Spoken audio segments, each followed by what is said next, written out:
Hi, it's Dr. Weideman. I'm going to show you how to work some problems from Chapter 15 and using the calculators in StatCrunch. So here's a problem here.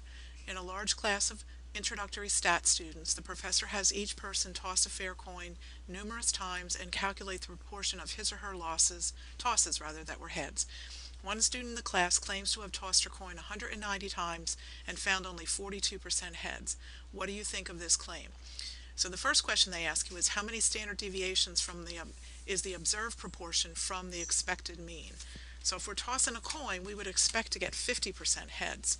So first thing we need to do is find the standard error for the situation. So the standard deviation of the proportion is square root of zero point 0.5 times zero point 0.5, the mean, the probability of success, probability of failure, divided by the sample size, which was 190, and you've worked that out, you get 0.0363.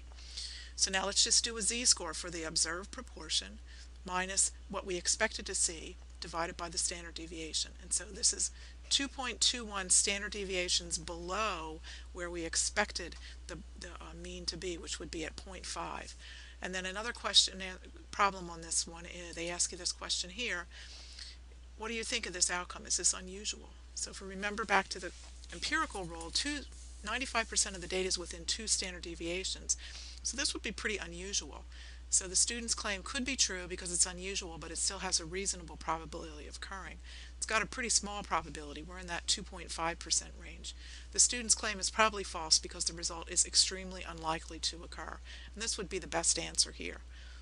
Okay, let's go on to another problem. This has to do with pregnancies.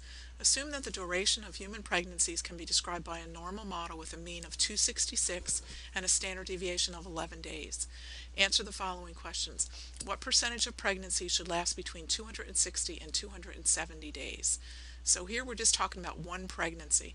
So we're going to use the mean of 266 and the standard deviation of 11, and we want to know between those two numbers. So let's go to StatCrunch, and we're going to open up just go to the datasets option, and it'll load in just a second. And so we're going to go ahead and go to Stat Calculator Normal. Okay, and remember the mean was 266 days and the standard deviation was 11, and they wanted us to go between 260 and 270 days. So I'll do 260 first. So 2927. So I'm going to calculate to put that down here. So the probability that the pregnancy lasts less than 260 days is 2927. And then go to 270. We're going to change this 260 to 270. And we're going to get a higher likelihood here. So here it's 6419.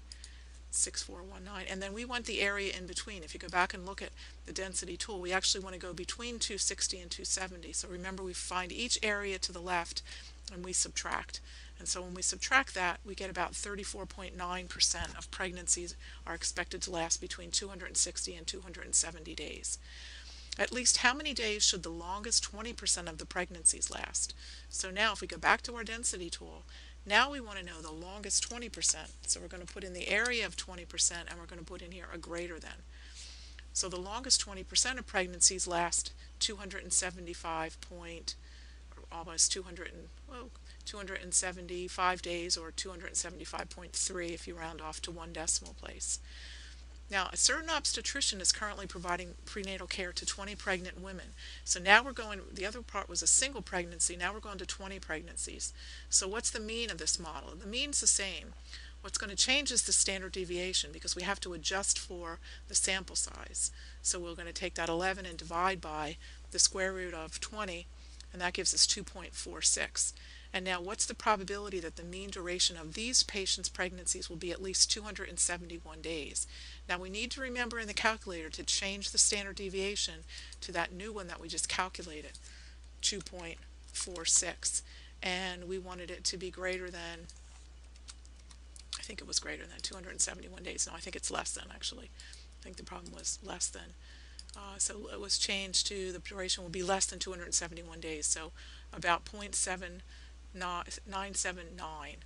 Okay, so that's how you work the problems in chapter 8, I'm sorry, not chapter 18, this is chapter 15, using our little density tool. So hopefully this little video will help you get started.